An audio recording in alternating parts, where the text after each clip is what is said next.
오늘은 형통의 은혜라는 제목을 가지고 말씀을 나누겠습니다. 성도님들 2024년도 이제 전반기가 오늘로서 끝이 나죠. 그렇죠? 그리고 이제 내일부터는 우리가 하반기를 맞이하게 됩니다. 질문해 볼게요. 성도님들 2024년도의 전반기가 어떠한 시간이었습니까?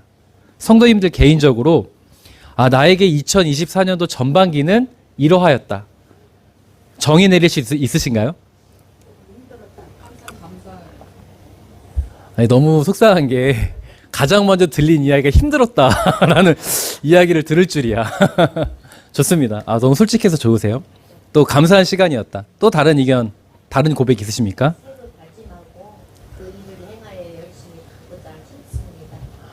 너무 길어요. 새로 다짐하고 그 길을 가고자 결단하셨다. 좋습니다. 2024년도 전반기를 되돌아보면 어떤 분은 감사하였다라는 고백이 나오시는 분도 있고, 어떤 분은 너무나 힘들었다, 어려웠던 순간 혹 난 잘 견뎌냈다, 이렇게 고백하시는 성도님들도 계실 줄 압니다. 오늘 우리가 전반기 감사 예배 겸 중보기도부 헌신 예배를 오늘 드리는데요, 우리가 전반기 감사 예배를 드린 이유가 있습니다. 왜 드리냐면 저는 이 성도님들의 이 고백을 듣고 싶었기 때문이에요. 이전에 지나온 시간들에 대해서 감사의 고백. 그래서 우리 그 찬양 있지 않습니까? 지금까지 지내온 것 주의 크신 은혜라. 우리가 이 찬양을 설교 끝나고 또 부를 거예요. 지나온 시간에 대해서 감사를 고백함과 동시에 혹 너무 힘들었지만 난 그래도 잘 견뎌냈다라고 고백하는 성도님들이 계시다면 하나님께서 나를 형통케 하신 그 인도하심을 고백하는 그 결단의 고백을 오늘 하고 싶었기 때문에 우리가 전반기 감사 예배를 드리게 됩니다. 정리하자면 이런 거죠. 오늘 설교의 제목을 함께 읽어볼까요? 시작. 형통의 은혜. 전반기에 감사하셨던 분들은 하반기에도 감사의 고백이 넘치는 형통의 은혜가 있기를 원하고, 전반기에 힘들고 잘 견뎌냈다 고백하는 분들은 이제 그 어려움을 극복하고 하나님이 주신 형통의 은혜까지 서기를 원하는 마음으로 오늘 이 예배를 드린다는 거예요. 성도님이 형통의 뜻이 뭡니까? 형통.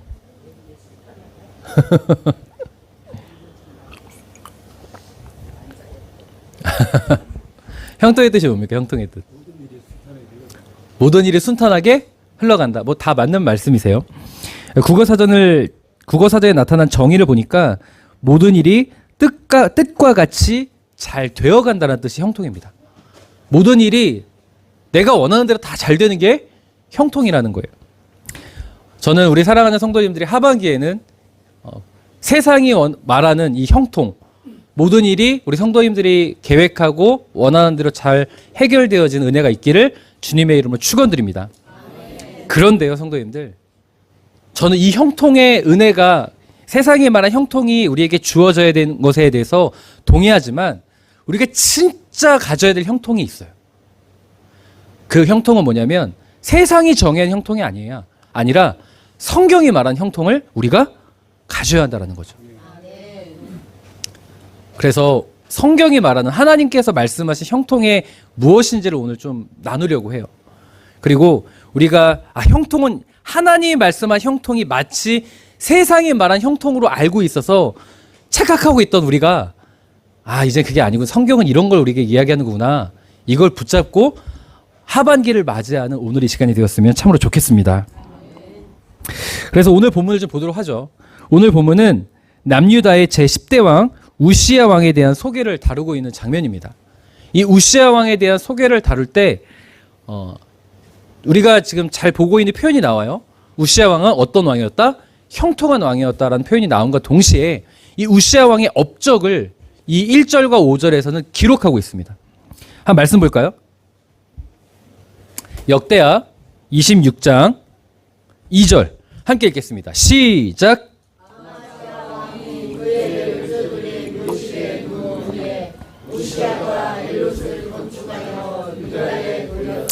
아멘. 역대하 26장은 이 우시야 왕의 업적에 대해서 참 많이 기록을 하고 있어요. 그가 형통하고 형통함으로 나왔던 많은 업적들이 기록이 되어 있는데 첫 번째로 등장한 것이 바로 엘롯을 건축하였다는 겁니다. 자, 화면을 볼까요? 이 엘롯, 다른 이름으로는 엘랏이라고도 하고요. 다른 이름으로는 에시온 게벨이라고 합니다.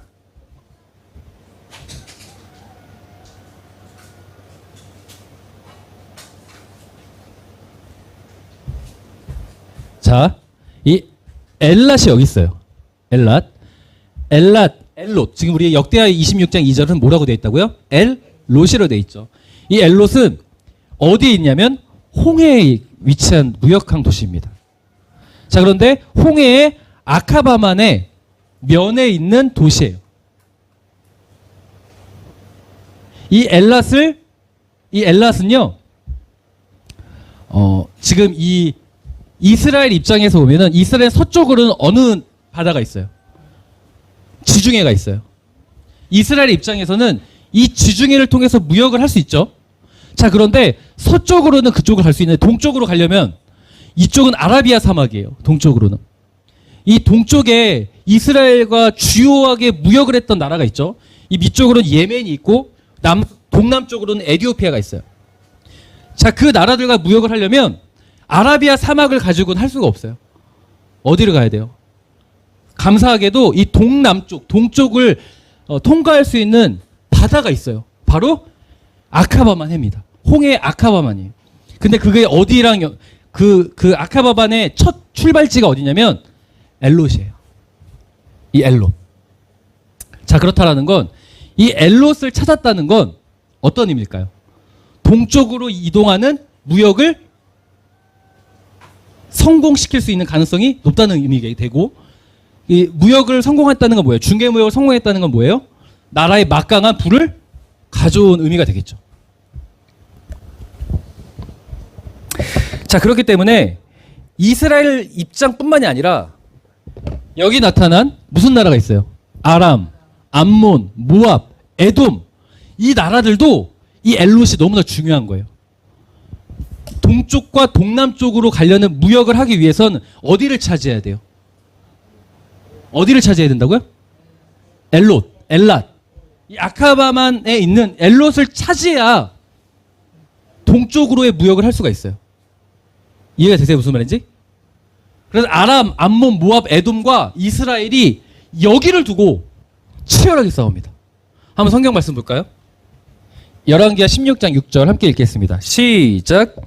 당시에 아람의 왕 르신이 엘랏을 회복하여 아람에 돌리고 엘랏에서 쫓아내었고 아람 사람이 엘랏을 이르러 거기에 거주하여 오늘까지 이르렀더라. 자, 아람 나라가 어디예요? 여기예요. 여기서부터 여기까지 내려와야 돼. 근데 내려오려면 어느 나라를 공격해야 돼요?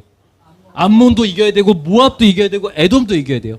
근데 그런 위험을 다 이겨내서라도 어디를 차지해야 돼요? 차지할 만한 땅이라는 거예요.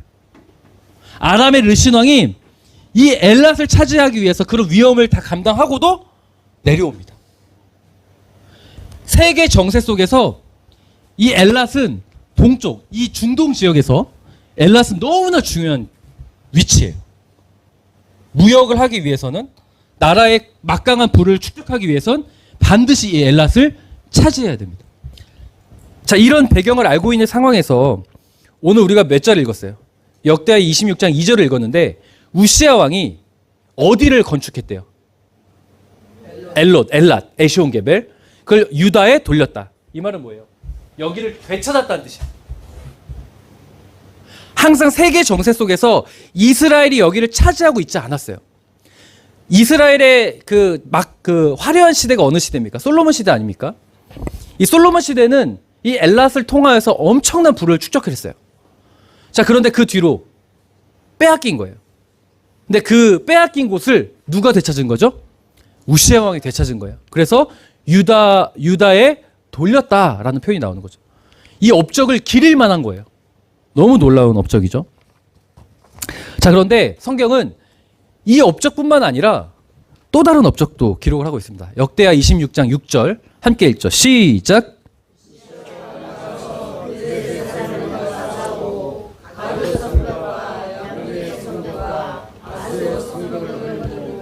아스돗 땅과 블레셋 사람들 가운데 성읍들을 건축하며. 아멘.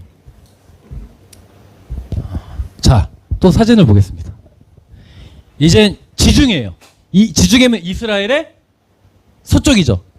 이 밑에 동남쪽은 홍해 아카바만 엘랏을 통해서 무역로를 확보했어요.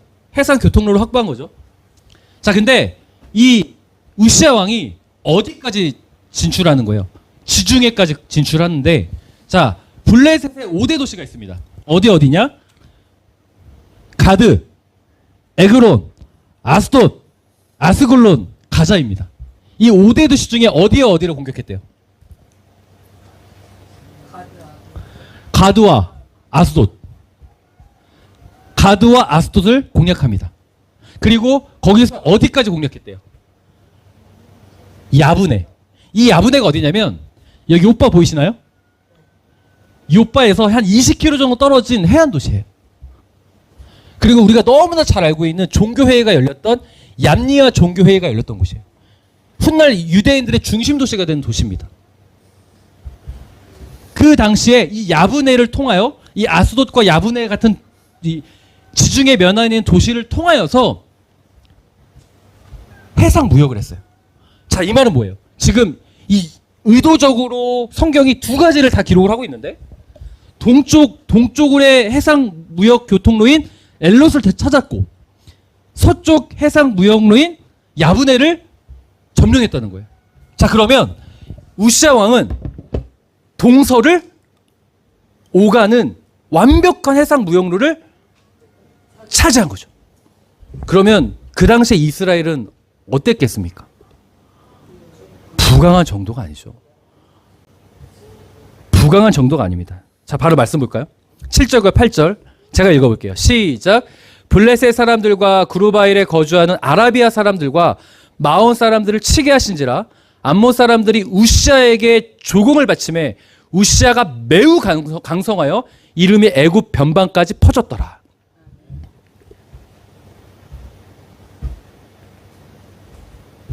자, 보세요. 지금 모압과 암몬 다 조공을 바쳤어요. 마온 사람들 다. 그리고 어디까지 이름이 펼쳐졌다고요? 여기가 이집트잖아요. 거기까지 다 지금 가나안 일대에 패자가 되었다는 뜻이에요. 동서 무역로를 차지함으로 막강한 부를 가지고 막강한 군사력을 만들어낼 수 있었고, 그 나라에 어마어마한 힘을 가지고 가나안 일대 패자가 되었다라고 지금 성경이 우시아 왕의 업적을 소개하고 있습니다. 대단한 업적 아닙니까? 남 일이라고 관심 없습니까? 아, 대단한 업적이죠. 지중해 면안을 차지하고 홍해 면안을 차지해서 완벽한 동서 무역로를 차지함으로 이스라엘의 영광을 되찾은 왕, 제2의 솔로몬 시대를 만들어 놓은 왕, 누굽니까? 우시아 왕입니다. 우시아 왕의 모습을 보면요, 우리가 기대하는 하반기의 모습이 보여요. 아닙니까? 우시아 왕 이전 시대에는 이 지중해에 어느 나라가 있어요? 블레셋이 있잖아요. 블레셋을 제대로 공략하지 못해서 지중해로 나아가는 무역로를 제대로 확보하지 못했고, 또요, 엘롯은 점령하지 못해서 항상 아라비아 사막을 통해서 제대로 된 무역을 하지 못해서 나라가 온전하지 못했단 말이에요. 그러니까 어떻게 보면 우리가 전반기 때 힘들어요 라고 말했던 것처럼 우리의 인생이 잘 안 되는 상황이었던 거죠. 자, 그런데 우시아 왕이 놀랍게도 엘랏을 되찾고 야브네를 점령함으로써 동서 무역을 완벽하게 차지하고 그 막강한 부를 가지고 가나안 일대 패자가 된 그 모습이 이전엔 힘들었지만 하반기에 우리가 기대한 인생 아닙니까? 아니에요? 아멘 하신 분에겐 그런 은혜가 있을 줄 믿습니다. 이러니까 아멘 하시네요.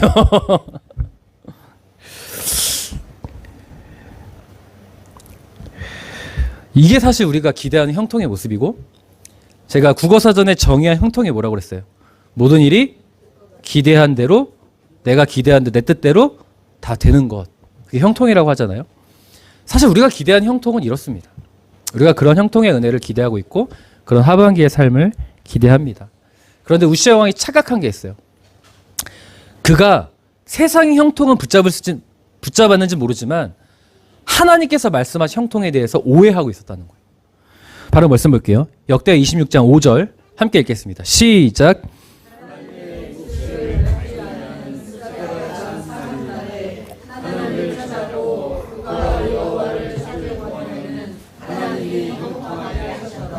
아멘. 우시아 왕이 하나님의 묵시, 하나님의 말씀을 밝히 하는 스가랴 선지자가 사는 날 동안에는 누구를 찾았대요? 하나님을 찾습니다. 그러니까 하나님을 찾을 때는 그때는 하나님이 형통하게 하셨대요. 이 말은 뭘까요? 이 말의 의미는 뭡니까? 우시아 왕은요. 그리고 우시아 왕의 삶을 기대하는 우리는요. 보여지는 현상, 엘롯을 되찾고 야브네를 점령하고 아라비아 암몬 사람들 애굽에까지 이름이 퍼지는 그 놀라운 기이한 현상들, 내 눈앞에 펼쳐지는 내가 기대하는 그 현상들이 내가 원하는 대로 되면 형통인 줄 압니다. 근데 성경이 뭐라고 말하냐면 착각하지 말라는 거예요. 드러나는 현상, 그게 형통이 아니라 어떤 형통이냐면 하나님과 함께, 하나님을 찾은 것, 하나님과 함께하는 동안이 형통이라고 이야기하는 거예요. 그래서 성경이 한 가지 더 분명히 밝히는데 15절 하반절 제가 읽어볼게요. 그의 이름이 멀리 퍼짐은, 너무나 중요해요. 꼭 밑줄을 그으세요. 그의 이름이 멀리 퍼짐은 기이한 도우심을 얻었기 때문이고 강성하여 짐이었더라. 그의 이름이 퍼지고 강성하여 진 거는 어떤 도우심이래요? 하나님의 도우심이라는 거예요. 성경이 우리에게 무엇을 말하고 싶어 하냐면요. 하나님과 함께 할 때 드러나는 현상을 형통이라고 착각하지 말라는 거예요. 그 현상은요. 즉각적으로 드러날 수도 있어요. 그러나 즉각적으로 드러나지 않을 수도 있습니다. 드러나는 현상을 보고 이게 형통이다, 형통이 아니다라고 생각하지 말고 하나님과 함께하는 것, 하나님께 내 삶을 맡기는 담대함, 그 담대함을 진정한 형통이라고 우리에게 이야기하는 거예요.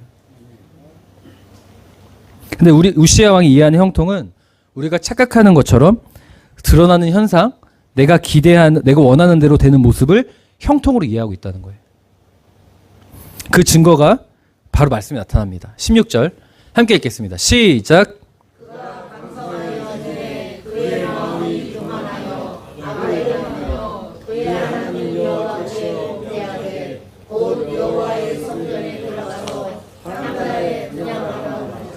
아멘. 우시아 왕이 생각하는, 이해하는 형통이 뭐라고 그랬어요? 세상이 말하는 형통이라고요. 내가 이렇게 되기를 원했는데 그게 해결됐잖아요. 엘랏을 되찾았고, 저 야브네를 점령하면 참 좋겠는데, 그러면 우리가 서쪽으로도 무역을 할 수 있는데 그게 되었죠. 그렇잖아요. 성도님들 그런 기대 안 합니까? 내가 이거 이렇게 되면 참 좋겠는데 그게 되면은 이게 하나님의 은혜지, 이렇게 생각하잖아요. 우시아 왕이 그랬다고요. 그가 이해한 형통은 속된 말로 만사 형통이에요. 모든 게 다 잘 풀리는 거예요. 근데 그럴 때 이해할 수 없는 상황이 16절에 나오는 거죠. 성도님들, 하나님이 나에게 그렇게 다, 하나님이 주신 형통을 내가 원하는 대로 다 이루어지는 게 형통으로 이해했다면 성도님은 하나님을 어떻게 예배하시겠습니까? 내가 정말 간절히 원하는 문제가 해결됐어요. 그럼 어떻게 할 거예요? 하나님 앞에 감사한 정도예요? 하나님께 내 목숨을 걸고 내 인생 걸고 최선을 다할 것 같지 않아요? 그렇죠. 절실할 때 생각해 보세요. 하나님, 나 정말 이 문제 해결해 주시면 나 정말 하나님밖에 없고 하나님께 내 삶을 드리겠고, 그렇게 고백 안 하시나요? 하실걸요? 정말 절박하고 정말 이 문제가 내가 정말 너무 힘들면 그렇게 하나님 찾습니다. 찾아요. 우시아 왕이 그랬던 거예요. 엘랏을 되찾고 싶잖아요. 그 영광의 시대를 되찾고 싶잖아요. 그때는 얼마나 사갈의 선지자를 통하여 하나님의 말씀을 배우면서 그렇지, 하나님을 의지해야지, 하나님께 맡겨야지, 정말 하나님의 절실히 찾아야지, 끊임없이 하나님을 찾았겠죠. 하나님께 매달렸겠죠. 근데 그게 해결됐네? 그럼 어떻게 돼요? 그럼 하나님께 영광 돌려야 될 거 아니에요. 그럼 자기 고백한 대로 살아야 될 거 아니에요. 근데 16절에 어떻게 합니까? 그가 강성하여짐에 마음이 교만해집니다. 악을 행하고 제사장만이 할 수 있는 분향을 본인이 합니다. 마치 이런 거죠. 우리가요, 하나님의 은혜가 필요할 때는 제가 나오지 말라고 해도 예배의 자리, 기도의 자리 나오십니다. 제가 나오지 말라고 해도 성도들 진짜 너무 힘들잖아요. 그러면 예배가 너무 드려야 돼요. 너무 드리고 싶어요. 그거밖에 없어. 내 인생에. 기도가 막 눈물을 뿌리면서 기도를 해요. 그런데 그 문제가 잘 해결되면요, 야, 신기해집니다. 하나님과 함께하는 자리를 가벼이 여기기 시작해요. 하나님께 더 매달릴 필요가 없어요. 그리고 어떤 생각이 드는 줄 아십니까? 이런 생각이 듭니다. 하나님께 기도하긴 했는데, 야, 이거는 내가 누구를 잘 만나서, 누가 날 잘 도와줘서 그런 거지. 이건 내가 정말 잘 노력해서 얻은 결과물이지. 이건 내가 잘 절제하고 잘 어떻게 해서 그렇게 된 거지. 라고 생각까지 해요. 바로 우시아 왕의 모습입니다. 하나님과 함께하는 것이 형통으로 이해했다면 이런 행동을 할 수가 없어요. 드러나는 현상, 이게 잘 되는 것이 형통으로 이해하니까 더 이상 하나님께 매달릴 필요가 없는 거예요. 솔직해져 볼까요? 성도님들 형통을 어떻게 이해합니까? 드러나는 현상이 내가 원하는 대로 잘 되는 게, 내가 기대하는 것이 잘 되는 게 형통으로 이해하고 계시지 않나요? 그러면요, 성도님 솔직해져 보세요. 대답하지 마세요. 제가 민망하니까. 정말 해결되면 하나님을 가벼이 여기실걸요. 해결되기 전에는 하나님밖에 없어요. 그런데 해결되면 하나님의 말씀대로 살려고 하지 않아요. 하나님께서 주신 그 내가 결단했던 마음대로 살지 않아요. 성경이 만약에 우리가 하나님과 함께하는 게 형통으로 이해했다면, 현상이 형통이 아니라 하나님과 함께하는 것, 어떤 순간에도 그 믿음을 지키는 것을 형통으로 이해하는, 성경에 말하는 형통을 내가 정말 이해했다면, 우리는 어떤 상황에도 하나님과 예배하는 자리를, 하나님과 함께하는 자리를 소중히 여깁니다. 근데 우시아 왕이 그렇지 않았죠. 그 문제가 해결되니까, 엘럿을 되찾았고 야브네를 점령하니까 이제 거기서 멈춘 거예요. 다 된 거죠. 하나님은 나에게 도끼의 방망이였던 거예요. 내가 원하는 걸 해결해주는 존재인 거죠. 나를 위해서 십자가에 달리시고 나의 죄를 대속하셔서 나를 구원하신 존재가 아니라 나에게 필요한 것을 주는 존재일 뿐인 거예요. 그것을 성경에 뭐라고 얘기하는 줄 아십니까? 범죄라고 얘기해요. 저는 이 준엄한 경고를 오늘 가슴 깊이 간직하고 돌아갈 수 있었으면 좋겠습니다. 그것을 교만이라고 얘기해요. 우시아 왕이 하나님을 예배하러 안 갔나요? 갔어요. 그죠? 26절 16절을 보면 예배하고 있어요. 근데 성경은 그가 범죄하고 있고 그가 교만했다고 이야기해요. 저는 오늘 우리가 우시아 왕처럼 형통을, 세상의 형통만을 추구하고 있다면 성경이 말하는 형통의 은혜를 붙잡고 돌아갈 수 있었으면 참으로 좋겠습니다. 성경은 우시아 왕처럼 우리가 착각하고 살아갈 수 있음을 경고하고 있는 거예요. 하나님께서 우리에게 말씀하신 진정한 형통은 이런 겁니다. 내가 어려운 순간에도, 내 마음이 힘든 순간에도 하나님을 떠나지 아니하고 하나님을 의지할 수 있는 것. 문제가 해결돼도, 문제가 해결되지 않아도 하나님과 함께하는 것을 붙잡는 것을 형통이라고 말하고 있다는 겁니다. 조정미 목사님 아십니까? 예전에 MBC 뉴스 앵커에서 목사님이 되셨죠. 이 베이직 교회를 담임하고 계신 조정미 목사님이 유튜브 쇼츠 영상에서 굉장히 인상 깊은 말씀을 하셨어요. 조정미 목사님께서 우리가 하나님께 맡긴다는 의미를 이렇게 설명을 하시더라고요. 우리가 비행기를 탈 때 짐을 맡기지 않습니까? 짐을 맡기죠. 근데 내가 그 캐리어를 가져갈 때 작은 캐리어를 가져가면은 비행기 실내 반입이 되지만 큰 캐리어를 가져가면은 어떻습니까? 화물을 붙여야 되잖아요. 그죠? 비행기 타기 전에 이 짐을 맡기고 우리는 비행기로 입장을 하죠. 들어갑니다. 자, 그런 질문을 하는 거예요. 자, 비행기를 내가 탔습니다. 난 짐을 현재 맡겨놓은 상황이에요. 자, 성도님들 질문해 볼게요. 내가 맡긴 짐이 분실될까 걱정을 해보셨습니까? 내가 비행기를 탄 상황에서 그 짐이 사라질까봐 걱정해 보신 분. 독특한 분이 두 분이 계십니다.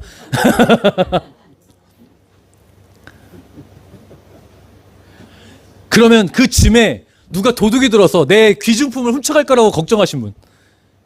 야, 비행기에 누가 도둑이 침입을 해가지고 항공을 날아가고 있는 비행기에 누군가 낙하산을 메고 침입을 하는 겁니까? 대단합니다. 제 믿음이 없군요. 하나님께서 이 두 분을 성령으로 인도하실 줄 믿습니다. 우리는 보통 걱정하지 않아요. 비행기에 짐을 맡기고 나서 비행기를 타면 그 짐이 어떻게 될 것에 대해서 걱정을 하지 않습니다. 근데 그 짐이 어떤 짐이에요? 작은 짐입니까? 큰 짐입니까? 큰 짐이죠. 작은 짐은 오히려 내가 들고 와서 누가 이 선반을 열고 가져갈까봐 걱정할 수는 있어. 작은 짐은. 근데 큰 짐이면 큰 짐일수록 완전히 맡겼기 때문에 더 걱정하지 않는다는 거예요. 하나님께 맡긴다는 게 바로 그렇다라는 거죠. 내 인생의 모든 짐이 더 크면 클수록 내가 하나님께 맡기면 나는 걱정이 없다는 거예요. 염려가 없다는 거예요. 그게 하나님께 맡긴다는 의미라는 거죠. 성도님들, 형통이란 바로 이겁니다. 형통이라는 건요, 하나님께 어떠한 큰 문제라도 맡길 수 있는 그 믿음을 가진 상태가 형통이에요. 드러나는 현상이 가지고, 성경은 드러나는 현상을 가지고 형통이라고 말하지 말래요. 잘 되든 안 되든 어떠한 상황이라도 어떤 큰 문제를 가지고 있다 할지라도 내가 하나님과 함께하는 그 믿음을 지켜내는 것을 넌 형통한 사람이구나 라고 말한다는 거예요. 그 믿음을 지켜낼 때 형통한 사람이 될 때에 그때 역대하 26장 15절 너무나 중요합니다. 다시 읽겠습니다. 시작. 그의 이름이 멀리 퍼짐은 기이한 도우심을 얻어 강성하여 짐이었더라. 아멘. 그렇게 형통한 사람이 되면 하나님은 기이한 도우심을 허락하신다는 거예요. 근데 우리는 그 기이한 도우심의 현상을 형통으로 착각하고 있다는 거죠. 그래서 이 말씀을 제가 앞서 드린 거예요. 그 현상은 즉각적으로 일어날 수도 있고 즉각적으로 일어나지 않을 수도 있다. 그것을 드러나는 현상을 형통으로 이해하면 안 된다. 어떤 상황에도 하나님과 함께 하나님께 맡기는 그 믿음을 지키는 그 형통의 은혜를 붙잡아야 우리는 반드시 이 기이한 도우심 가운데 설 수 있음을 꼭 믿으셨으면 좋겠습니다. 아멘. 우리가 드러난 현상을 형통으로 이해하면 정말 죄송합니다. 우리 넘어집니다. 목회자도 넘어지고 장로님도 넘어지고 권사님, 집사님 다 넘어집니다. 눈물 뿌리며 호소하고 기도했어도요, 드러난 현상 형통으로 이해하면 그 문제 해결되잖아요. 하나님 잘 안 찾아요. 하나님께 결단했던 내 고백들 안 지킵니다. 근데 하나님과 함께하는 것이 형통으로 이해하는 사람은 우시아 왕처럼 분향하러 들어가지 않습니다. 하나님의 말씀을 지키고 하나님과 함께하는 삶을 선택합니다. 그런 삶이 있어요. 그런 모델이 있어요. 누구냐? 바로 요셉입니다. 창세기 39장 23절 함께 읽겠습니다. 시작.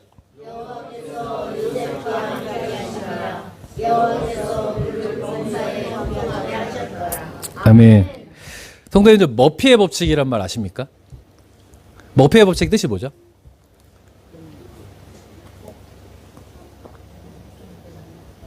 일이 좀처럼 풀리지 않고 한 번 꼬였는데 그 일 때문에 또 꼬이고 또 꼬이고 또 꼬이는 걸 머피의 법칙이라고 해요.